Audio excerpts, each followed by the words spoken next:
বাবা, ও বাবা। হ্যাঁ, কি হয়েছে? দেখো আমি আর পারছি না। মানে?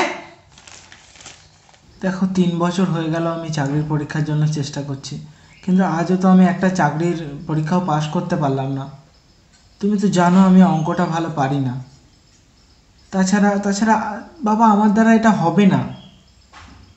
বাবা, আমি ভাবছিলাম একটা হোটেল খুলবো। হ্যাঁ, একটা হোটেল খুলতাম, সেখানে আমি হোটেলে একটা কাজ করতাম বাবা। একটা হোটেল, নিজের হোটেল খুলতাম বাবা। শোনো শোনো শোনো, গত 10 বছর ধরে তোমার পেছনে হাজার হাজার টাকা খরচা করে তুমি এখন ফাজলামো মারছো? হ্যাঁ, তুমি এখন রাস্তার ধারে হোটেল খুলবা? হ্যাঁ, রান্না করবা তুমি? রান্না?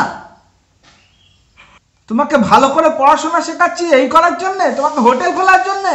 চুপচাপ গিয়ে প্রিপারেশন নাও গা, ভালো করে 2 বছর ধরে প্রিপারেশন নেবে। হ্যাঁ, এমনিতে তো 2 বছর আমার পেটে খেয়ে খেয়ে নষ্ট করলে।